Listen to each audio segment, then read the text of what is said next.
Buenas noches, bienvenidos al banquillo, gracias por estar con nosotros. Hoy vamos a tener un amplio diálogo sobre la situación actual de la energía en nuestro país, su generación y también aspectos relacionados con la economía de la estatal eléctrica, empresa fundamental en el desarrollo de nuestro país con enormes dificultades en los últimos 20 años.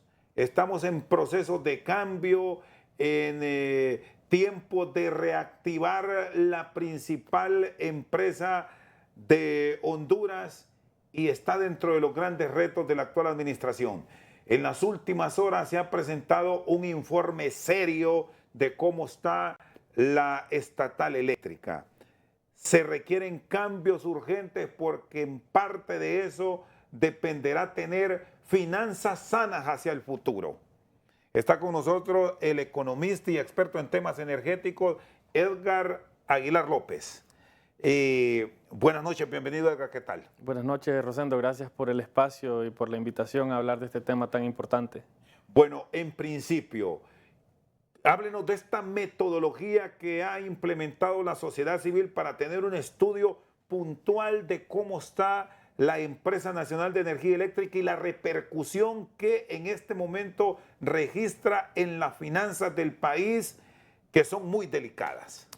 Así es, nosotros desde la Asociación para una Sociedad Más Justa tenemos 3 años, un poco más, de venir monitoreando la situación en el subsector eléctrico, especialmente la situación de la Empresa Nacional de Energía Eléctrica, ENE, porque esto tiene una repercusión directa tanto en el desarrollo económico, creación de empleos, como también en las finanzas públicas. En este último reporte que publicamos, nos enfocamos en el tema de la generación de energía, o sea, en la disponibilidad de energía que es demandada por los usuarios. Y para crear este reporte, nosotros lo que hacemos es que hacemos una revisión documental, en este caso de muchos o de varios contratos de generación. Además de eso, también hacemos revisión documental de oficios, documentos oficiales, reportes de la Comisión Reguladora de Energía, la CREE, del Centro Nacional de Despacho, pero también de organismos internacionales que monitorean datos de otros países. Y en este caso también que analizamos contratos de generación, esos procesos, cómo se dieron, qué características tienen estos contratos. Hicimos en Honducompras también una investigación para identificar estos procesos. Por último, nosotros siempre tenemos un grupo de expertos con años de trayectoria a quienes venimos, les mostramos borradores de nuestro trabajo para luego publicar pues de forma certera los hallazgos. Sí, le consultaba esto porque siempre se genera polémica, ha pasado con procesos de investigación en el área educativa, en el área financiera como tal, y por eso esta consulta en principio. Bueno, planteado esto, ¿qué hallazgos tienen? ¿A quién se le ha ido a consultar directamente para saber en qué está dañando a nivel del desarrollo del país tantas decisiones, la mayoría de ellas, debemos decir, fallidas en la estatal eléctrica, que hoy la tienen al borde de la quiebra y generando el mayor agujero fiscal en las finanzas de nuestro país? Así es, pues el problema en la ENE y en el subsector eléctrico no es algo nuevo. En las últimas décadas se ha venido debilitando, ha venido empeorando y primero, tal vez antes también de hablar de la parte de los contratos y de generación, está el problema de las pérdidas de energía eléctrica. La ENE al día de hoy, este año, aunque hay un Programa Nacional de Reducción de Pérdidas, aunque hay un contrato con EH, aunque la misma empresa tiene también empleados para el tema de distribución, tiene pérdidas que rondan el 40% de toda la energía que entra al sistema. El año pasado esas pérdidas monetariamente representaron alrededor de 800 millones de lempiras. ¿Y qué pasa? Este dinero que si la ENE lo pierde, entonces la administración central se lo tiene que inyectar. En otras palabras, le quita dinero a educación, salud, seguridad para pues, que esta empresa siga andando. Entonces está ese problema por un lado. Luego, como mostrábamos ayer en el reporte, estamos mal también, además de las pérdidas, por procesos de contratación, de generación en el pasado, que han estado marcados por malas negociaciones, que han estado marcados por irregularidades y que han producido, en primer lugar, un desorden en el mercado de generación por contrato. También esto ha causado que paguemos en Honduras actualmente la tarifa, nosotros como usuarios, más alta de Centroamérica, que los costos de generación sean los más altos, y además este desorden ha causado de que, aunque estemos pagando precios altos por la energía, no tengamos la energía suficiente que se demanda. Lo que nosotros recalcamos es que debemos de aprender de estos procesos del pasado y que no veamos esos mismos errores, esas malas prácticas repetirse hoy. Por cierto, aquí, ¿qué han encontrado cuando me habla de la tarifa que la paga un sector de la población que está subsidiando a otra parte de la sociedad hondureña que tiene consumos mínimos? Y de ahí que se genere aquella propuesta del famoso subsidio, que hay quienes hablan que quien lo pague es el mismo consumidor. Usted como economista, ¿cómo nos puede ampliar sobre este escenario? Sí, bueno, en primer lugar, los subsidios no son malos. Hay secciones de la población que de verdad necesitan este tipo de apoyo. Lo que ha faltado y que seguimos viendo es una política de subsidio bien organizada. Una especie de focalización de subsidio. Bien focalizada, con todos los análisis para que este no repercuta de forma más dañina a la economía. Pero el subsidio, Edgar, ¿lo está pagando como tal el Estado a ese beneficiario o es el mismo abonado de ciertas áreas residenciales el que está haciendo la contribución para el mismo? Porque hemos visto quejas de abonados que hace unos meses atrás pagaban 1.000 lempiras, 2.000 lempiras, que hoy están pagando el doble y hasta el triple. Sí, bueno, de acuerdo a las comunicaciones oficiales, es el sector comercial e industrial quien está pues cargando por el 60% del subsidio que se está dando, y la otra parte la pone el gobierno. Pero acá, independientemente, todos los abonados, todos los que pagamos impuestos también, estamos pagando este subsidio. Porque si lo paga el gobierno, esto viene pues de la recaudación fiscal, o viene de endeudamiento, que al final somos nosotros o las generaciones que vienen que lo van a seguir pagando. Es verdad que al final nada es gratis, ¿verdad? Entonces acá por eso lo importante es de verdad eficientar los procesos para abaratar costos y que cada quien al final pues pague lo que le corresponda por un servicio de calidad. ¿Y qué le refleja el proceso de investigación realizado en cuanto a toda esta burocracia que se ha creado alrededor de la Empresa Nacional de Energía Eléctrica? ¿Qué era necesario y qué dependencias perfectamente su eliminación no causarían nada a la institución y más bien contribuirían a fortalecerla? Sí, fíjese que la burocracia en el sistema público en Honduras es una de las mayores pues, limitantes a que hayan procesos verdaderamente competitivos y transparentes, porque a veces hay procesos muy engorrosos porque muchas personas participan, y esto al final, ¿verdad?, tiene costos, y en este tema de energía lo vemos con eso, con que pagamos la tarifa más alta de Centroamérica. En otras palabras, ese es el costo de la corrupción, ese es el costo de una burocracia que no funciona, ese es el costo de no cumplir la ley, y que lo pagamos al final todos. Entonces, respecto a su pregunta, en este momento vemos en la ENE 3 esfuerzos para la reducción de pérdidas, como lo dije hace un momento. Hay un contrato con la empresa Energía Honduras EH que se suscribió en 2016 y que de hecho vence en 16 en este mes, días. en los próximos días, es historia EH. Sí, el 18 de agosto.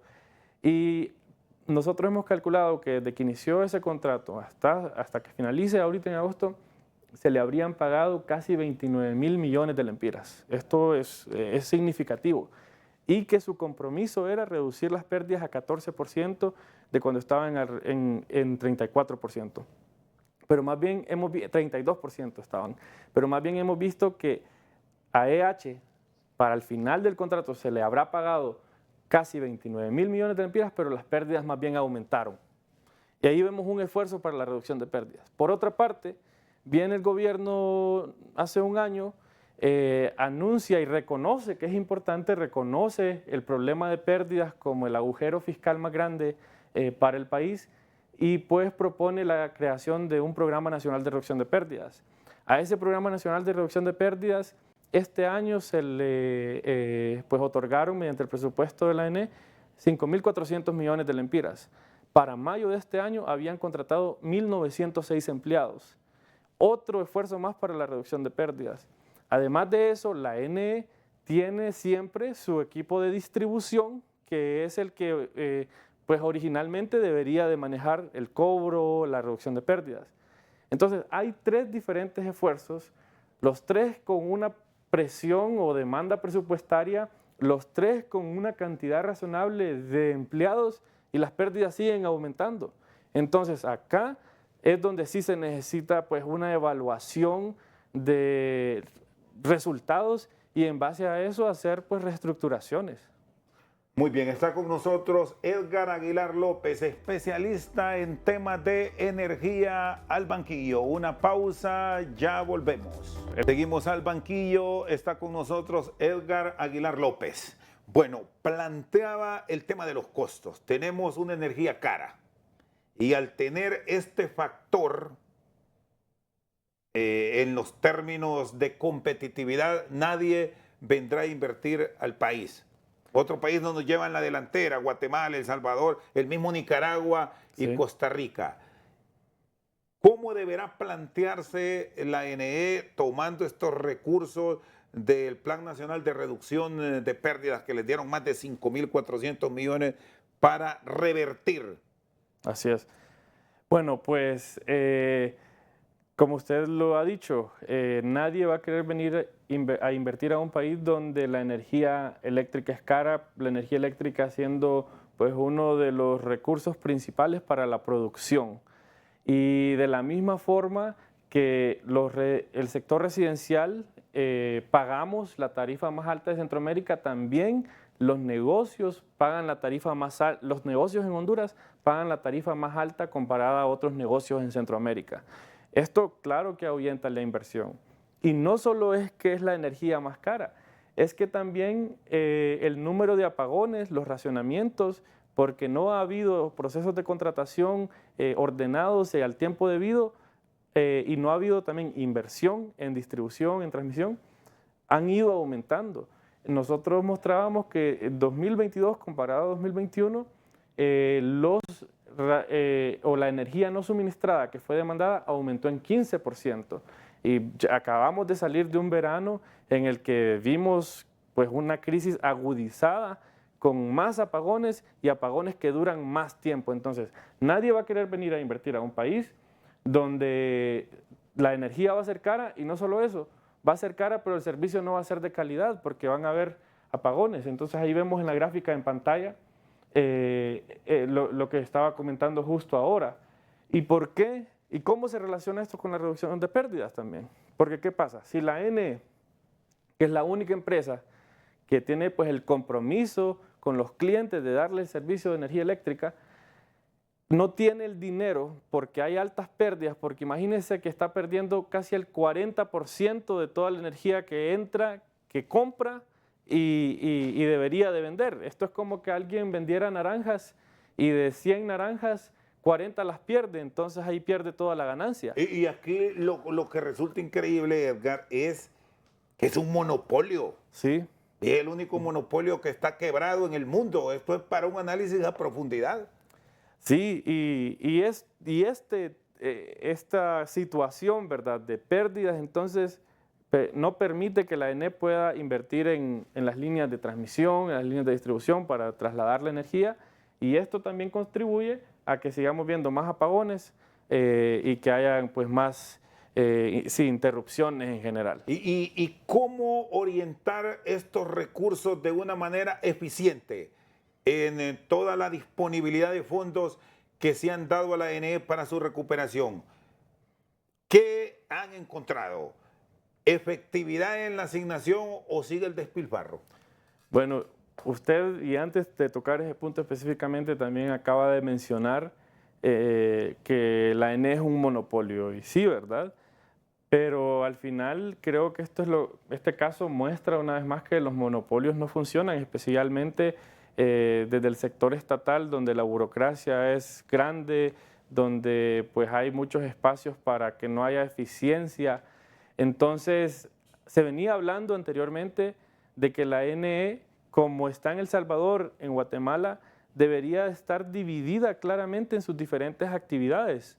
Le llaman escindir la empresa. Entonces, que hay una empresa que se encarga de generación, que la ENE tiene sus plantas de generación, que ahí la ENE pues es rentable. También la ENE hace pues la actividad de transmisión, que es trasladar energía por largas distancias, y luego lo de distribución, que es cobrar, que es asegurar que al cliente le llegue un buen servicio. Entonces, aquí tenemos una empresa que maneja todas estas actividades, pero que estas actividades también ni siquiera están contablemente separadas, financieramente, y esto pues crea bastante, pues un problema mucho más grande, que si se dividiera, como se hace en los otros países, esto podría ayudar pues a mejorar un poco la situación. El programa o el proyecto de decisión de la NE que no se consideró en el pasado, estamos a tiempo en el marco de toda esta transformación de ponerlo en marcha como una alternativa para mejorar, o ya no hay tiempo. La Ley General de la Industria Eléctrica manda a escindir la ANE.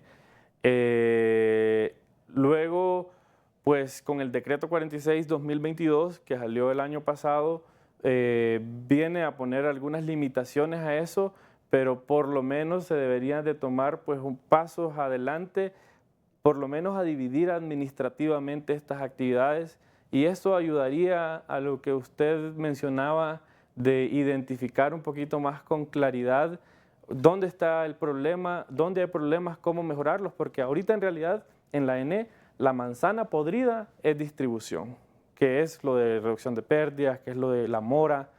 ¿Y qué pasa? Si esto sigue así y no se logran reducir las pérdidas, la ENE va a seguir deteriorándose en esas otras partes que sí funcionan, que es con generar con las plantas que tiene el cajón, con lo de transmisión. Entonces, estamos a tiempo todavía, y creo que eso sería en realidad defender pues una empresa estatal. Pensar qué es lo que hay que cortar para que no dañe las partes que todavía están buenas. Y indiscutiblemente acá lo que se necesita es un análisis y una decisión contundente de qué hacer con la distribución.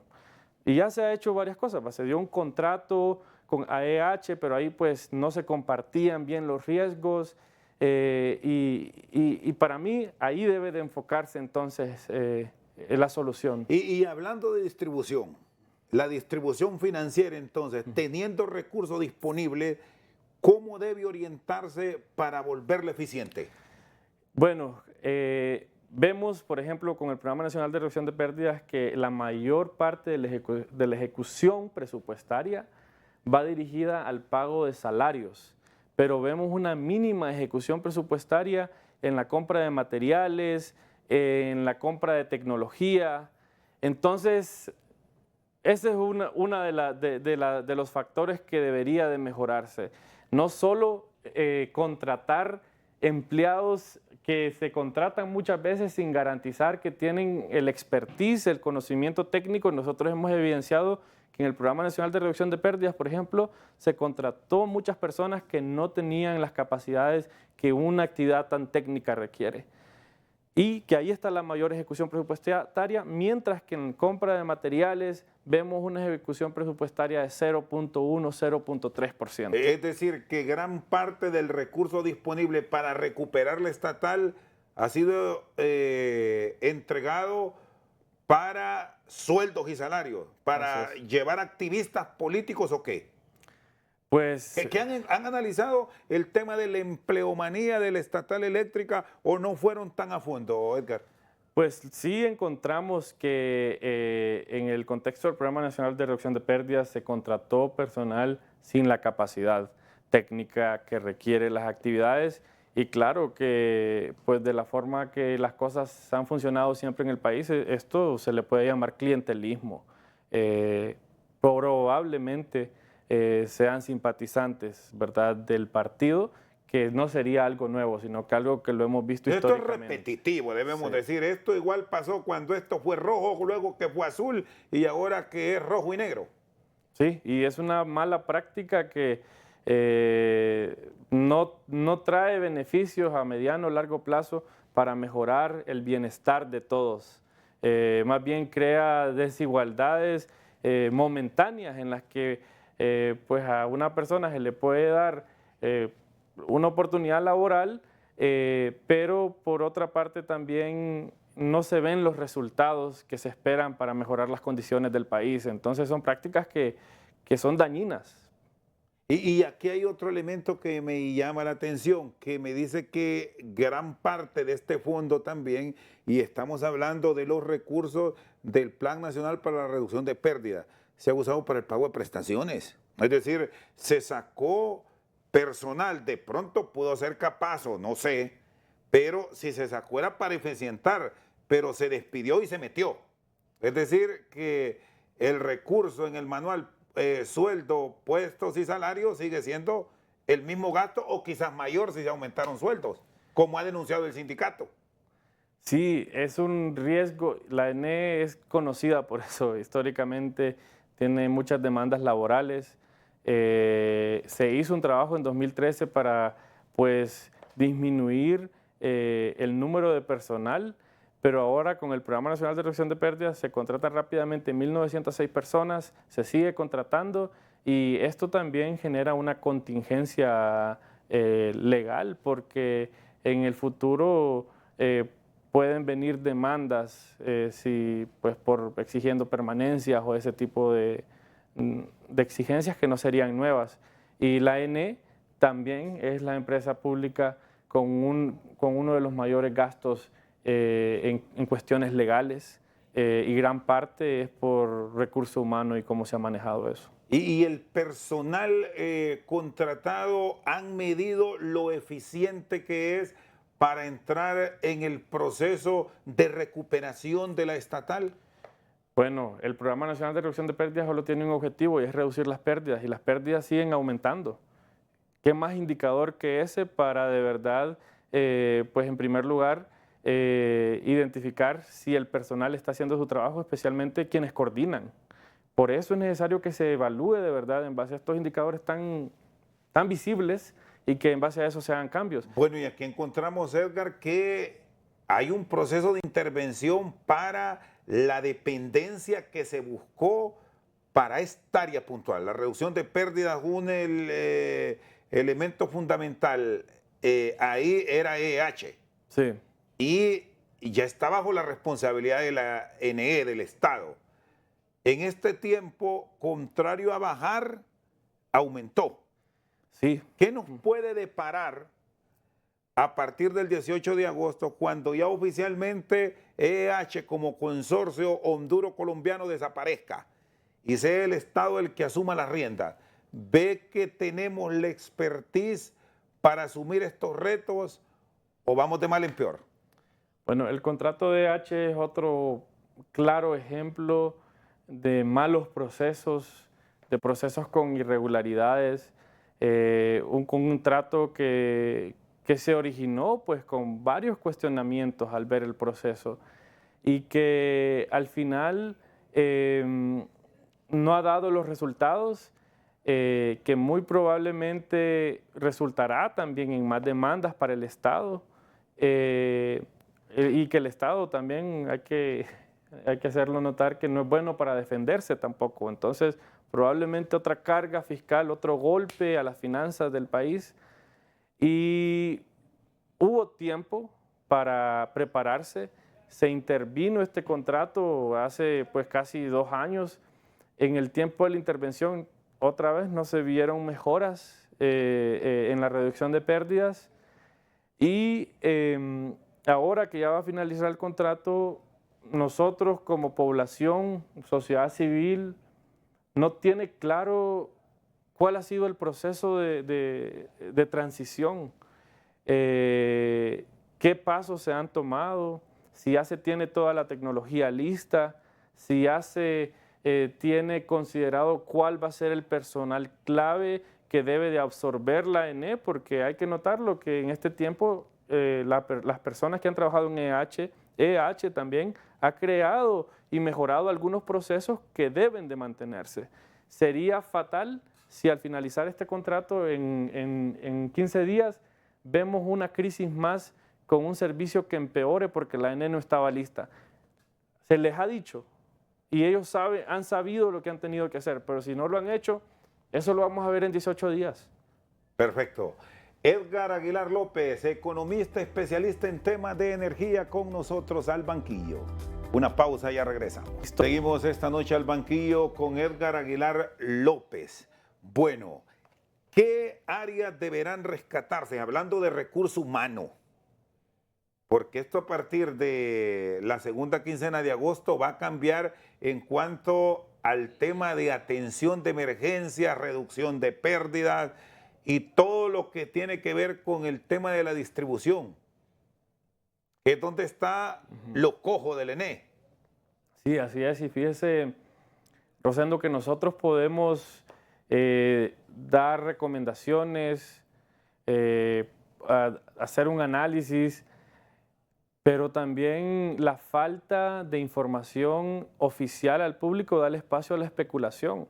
Yo quisiera poder responderle a usted ahorita, después de que la NE, que el gerente haya dado como una declaración pública donde diga estos son los grupos de empleados, el número de empleados de EH que la ENE va a estar absorbiendo. A 15 días, a 16 días de que ese contrato termine, ya deberíamos de tener eso claro, pero la ENE no lo ha hecho. ¿Y lo tiene que hacer forzosamente o podrían encontrar en el mercado el recurso humano ideal para asumir este gran reto, Edgar? Podrían encontrar una parte, pero hay una parte significativa que deberían de absorberla porque es personal que ha construido, pues en inglés le dice el know-how que maneja los procesos, que entiende los sistemas, y contratar nuevo personal significa que usted tendría que entrenarlos, que capacitarlos, y esto pues también llevaría su tiempo. Y si observamos lo actuado y concluimos que no han dado resultado, ¿por qué seguir con lo mismo? ¿O es que ha faltado dirección o supervisión? No sé cómo lo quieran llamar. Sí, no, en EH, tanto aún diría en el Programa Nacional de Reducción de Pérdida, en la ENE, hay buenos técnicos, hay personas que tienen años de experiencia, saben cómo hacer las cosas, pero muchas veces el problema que se ha cruzado con la reducción de pérdidas es la politización misma, porque ¿qué pasa con una empresa estatal, verdad, con intereses políticos ahí dentro? No es popular ir a cortar la energía. Entonces, muchas veces el problema no son los técnicos. Hay técnicos que saben cómo hacer el trabajo, pero es pues ese sistema en el que se funciona donde pues hace falta la voluntad de verdad dar los resultados que se necesitan, no solo para quedar bien políticamente. Bueno, entonces aquí hay un elemento clave, Edgar, y ya me lo acaba de decir, el asunto estrictamente político. ¿Cómo deberá manejarse entonces una institución del Estado que debe dar prioridad a lo técnico? Así es. Y a la mente y no al corazón. Así es. Que eso es lo que nos tiene con una NE hoy al borde del abismo, del cierre incluso. ¿Cómo deberá manejarse la clase política en esto que reiteramos es estrictamente técnico? Así es, la ENE, Empresa Nacional de Energía Eléctrica, debe de manejarse como una empresa que debe de dar un buen servicio y que debe de generar para poder pues existir y aún tener sus utilidades. Pero no se ha manejado de esa forma, sino que históricamente la ENE ha sido pues la vaquita que da leche porque le entra dinero y ahí hay muchos intereses y al final se maneja frecuentemente las decisiones en base a cálculos políticos y no en base a lo que usted decía, cálculos técnicos financieros. Así debería de ser.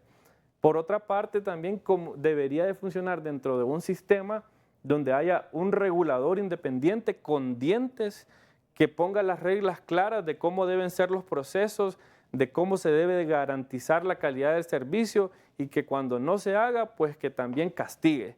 Debe de funcionar también con un operador del sistema independiente en base que funcione también en un sector donde participa lo privado y lo público de una forma que dé confianza, que atraiga la inversión, pero ahorita esa institucionalidad más bien se ha debilitado. Bueno, y aquí, perdón que lo interrumpa, esa es una función que como tal la debe poner bajo una ejecución de un reloj suizo, la CREE. Sí. Pero ahí lo que tenemos también es, salvo excepciones de la regla, uno o dos técnicos, ahí son activistas también, que poco o nada saben de energía.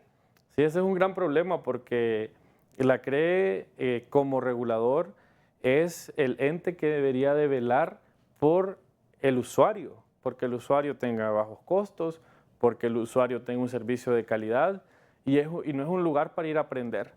Es un lugar donde ya debe de llegar personas con un recorrido para algo tan importante. Que aquí, Edgar, debemos decir, si se revisara puntualmente lo que dice la ley creada para su regulación, ya debió multar a la NE. Debió aplicar una multa de muchos millones por haber entrado en déficit en la generación o en la potencia instalada, que las mismas autoridades lo reconocieron con el envío de un memorándum que no lo cumplieron. Sí, bueno, y eso nos trae a otro tema que tocábamos en la presentación de ayer. Hay una licitación para 450 megawatts, ¿verdad? Entonces ya mostrábamos hace un momento en la gráfica que en Honduras, únicamente en el país, existe la potencia, la capacidad firme para alimentar el 90% de la demanda. O sea que no hay suficiente para toda la demanda. Entonces, como ejemplo, una persona que tiene la responsabilidad de vender pollos a 100 personas, esa persona en el mercado solo encuentra 90 pollos para vender, o sea que a 10 personas ya les está quedando mal. Pero por otra parte, solo tiene contrato que sabe que cada día le van a llegar 30 pollos.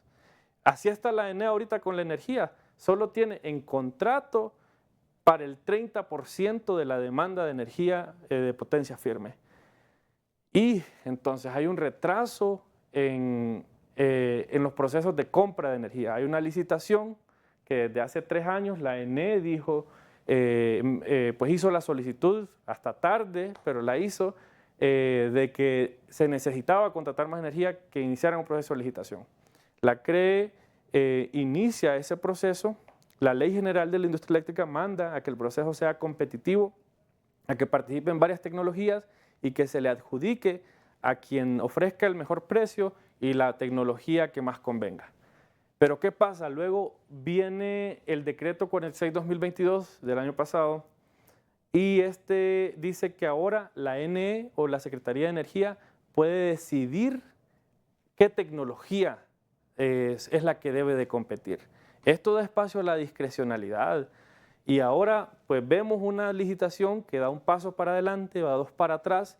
Ahora después de eso pues la NE solicita a la CREE que en los términos de referencia para la licitación lo hagan en base a tecnología de gas natural. Sí, que por cierto, ahí están pretendiendo o ya hay en proceso de desarrollo instalaciones de proyectos de tecnología ya obsoletas y que de pronto solo en Honduras van a estar operando cuando ya en otros mercados, incluso aquí cercanos en la región, ya fueron desechadas. Proyectos que desde hace 20 años atrás los quisieron instalar en Puerto Cortés y que ahora son efectivos con energía de alto nivel de contaminación, incluso de personas cuestionadas por los Estados Unidos. Sí, bueno, es que eso es el problema con el decreto 46-2022, que viene a dar más espacio a que una contratación o una licitación pueda ser dirigida en vez de que haya más competencia. Y sí, y este proceso, ¿verdad?, que se mantiene en cero, seguimos esperando esas bases de licitación desde hace 3 años el déficit va creciendo. ¿Cómo estamos en cuanto a potencia instalada? El informe de ustedes establece que tenemos déficit en qué términos. Eh, bueno, lo que hace falta en el país y que en el verano lo experimentamos más es que hay momentos en el que hay más demanda y la ley manda a que la ENE como distribuidora debe de tener la capacidad para que cuando la demanda suba, tenga la capacidad de despachar eso. Pero no tiene eso, no tiene lo suficiente para cubrir esa demanda cuando está en el punto máximo. Y no solo eso, bueno, que esa la pudiera acceder también mediante el mercado de oportunidad, pero solo tiene bajo contratos el 30%. Entonces está alimentándose bastante, dependiendo bastante de un mercado de oportunidad. Pero en el mercado de oportunidad, usted puede ser que encuentre hoy y mañana no, que fue lo que vimos ahorita en el verano, que no tenían lo suficiente asegurado y por eso el número de apagones aumentó, por eso el número de racionamientos Y aumentó. aquí debemos decir que cuando se va al mercado de oportunidades es con plata. Sí, Ahí se solicita hoy y hay que pagar al instante. sí. Y no tenemos la suficiente credibilidad a nivel del estatal. Sí, y especialmente también ahora que el operador del sistema, que es quien maneja pues, los despachos de plantas, que es algo pues, bastante técnico, ahora es menos independiente porque lo volvió a absorber la ENE. Entonces, alguien privado que quiera venir a despachar o a vender energía en este mercado, pues lo va a cuestionar un poco, va a haber menos confianza porque hay un actor que también vende energía, pero que además maneja el mercado. Por eso es bueno tener Una especie de ente. juez y parte. Sí, juez y parte. Cuando el juez debería ser totalmente independiente para atraer a más inversionistas, a más generadores. Muy bien, Edgar Aguilar López con nosotros al banquillo. Pausa, ya regresamos. Seguimos al banquillo con Edgar Aguilar López. El tema de la compra de energía urgente y necesaria. Me habla de 450 megas para garantizar la potencia para los próximos años. Pero no hay claridad a hoy de oferta en el mercado. Sí, bueno, eso es para garantizar la potencia que se necesita hoy, porque esto va creciendo. Nosotros identificamos que hay 7 contratos también que vencen en los próximos 2 años. Estos son 230 megawatts más. Ya deberíamos de estar más bien licitando lo que vamos a necesitar en 2 años. Lo que pasa es que vamos retrasados. O renegociar los contratos con anticipación para no correr. Bueno, ¿O es de alto riesgo entrar a ese proceso desde ahora por aquello de lo altamente volátil que es el mercado? Sí, bueno, la ley lo que manda es que las contrataciones de energía se hagan mediante licitaciones públicas internacionales, competitivas y transparentes. Nada de renegociaciones. Pero, ojo, internacionales y públicas. Así es. Pero si lo dejamos para cuando el agua nos está llegando al cuello, viene la contratación directa. Sí, y que es la otra gran interrogante de crisis para el país. Sí. No, y que lamentablemente estamos ahí ahora porque no se ha actuado con diligencia también en el pasado.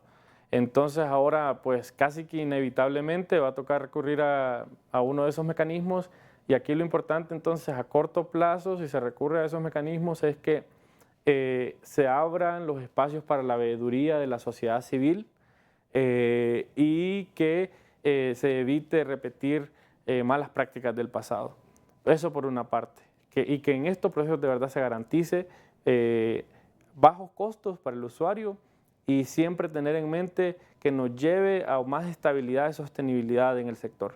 Luego ya a mediano y largo plazo no debería de haber ninguna excusa para que se desarrolle una licitación pública internacional transparente competitiva. ¿Y cómo está lo de los contratos? ¿Qué encontraron de la renegociación que habló la autoridad actual de la ANE y que proyectó ahorros en términos incluso de hasta 1.000 millones de lempiras? ¿Lo corroboraron eso? Sí, bueno, y ese es otro de los grandes riesgos que hemos identificado en el que parece que las cosas se siguen haciendo igual que en el pasado. Por una, como ya lo mencioné, por una parte, una licitación que puede estar dirigida de acuerdo a lo que el decreto 46-2022 pues viene a permitir. Y por otra parte, una renegociación de contratos que ha sido opaca y de la que todavía no vemos resultados. ¿Por qué opaca? No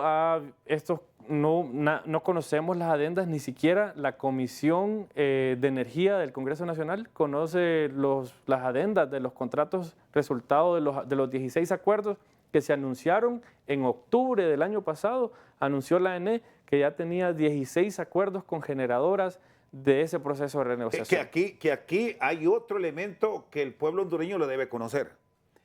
Esto debe ir al Congreso. Sí. Y lo debe aprobar la Cámara Legislativa en un momento que ahí es una Sodoma y Gomorra. Ahí no se sabe cuándo se encuentran consensos o cuándo se apoya o no se apoya algo. Y esto tiene un juego en contra de la economía del país.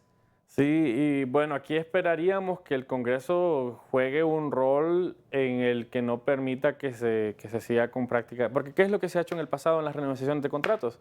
Usted viene, arreglo bajo la mesa y esto debe ser rápido. Sí, y le dice como, mire, le voy a bajar el costo, pero le voy a dar 10 años más al contrato.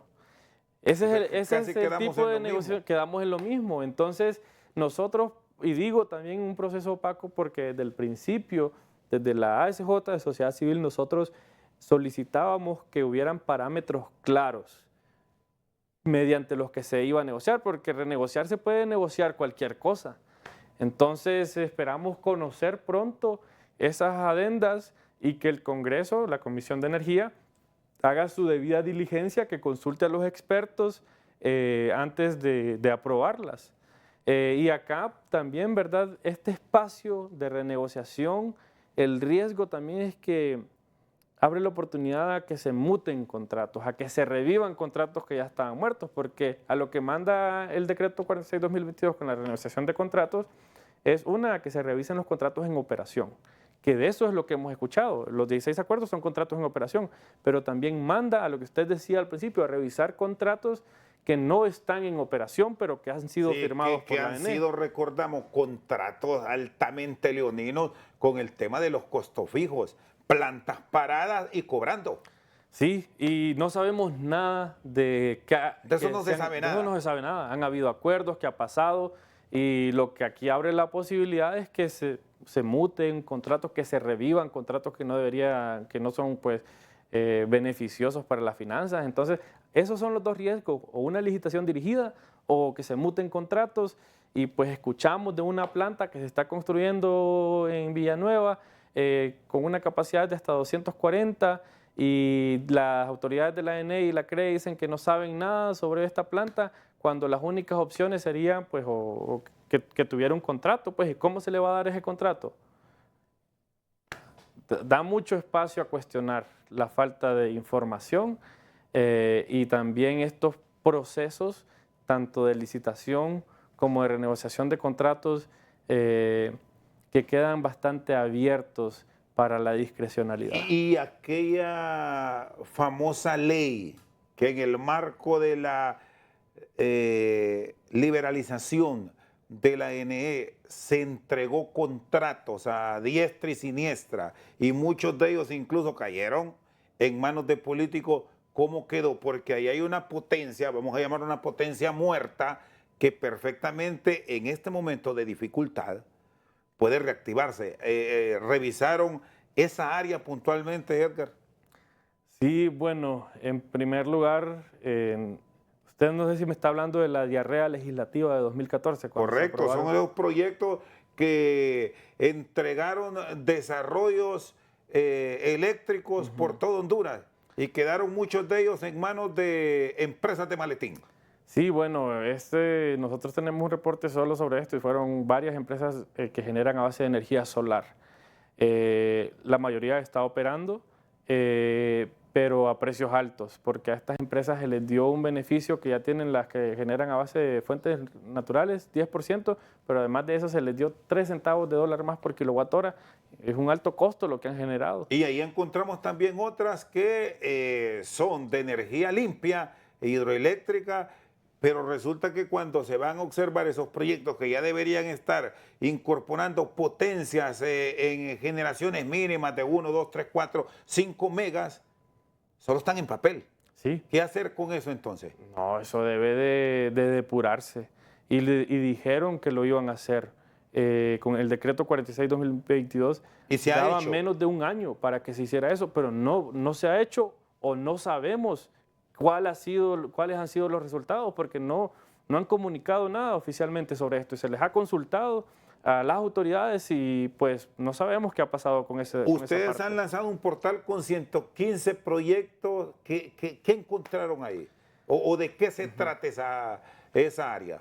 Nosotros ayer publicamos 111 contratos de generación, bueno, una matriz completa con los 215, porque la ENE en los últimos 20 años ha firmado 215 contratos, lo que hablábamos, pero de estos, solo 90 en 2016 en su estrategia y en el plan indicativo de la expansión se identificaban como que podían generar. O sea, que han habido más de 110 contratos que solo están firmados, solo están en papel, como usted lo dice. Entonces, nosotros en el análisis de los contratos lo que hemos identificado son irregularidades, malas negociaciones. Por ejemplo, empresas que las dos generan con la misma tecnología. El contrato se les dio el mismo año, pero a una se le paga 60% más que a la otra. Entonces, hay algunos ejemplos que los mencionamos en la presentación, pero nosotros hicimos públicos los contratos para que el público acceda, especialmente interesados en el tema, y que hagan sus propios análisis también. Es decir, hay que revisar esos contratos por parte de la autoridad actual y el que no esté activo, pues a dárselo a otro. El que debería de ser cancelado, la verdad, un contrato que no esté activo y que no cumplió con el compromiso de empezar a generar en cierto tiempo y crear mecanismos para tal vez mediante procesos competitivos ponerlos a competir para que empiecen a generar.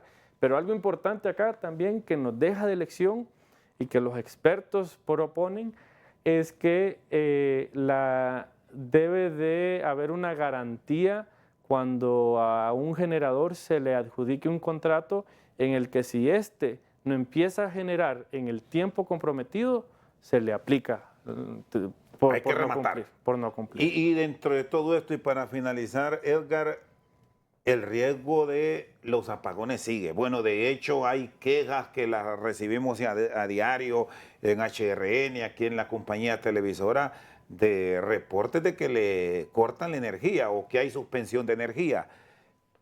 Obedece a todo esto, Sí. Problemas de distribución y escasez de potencia.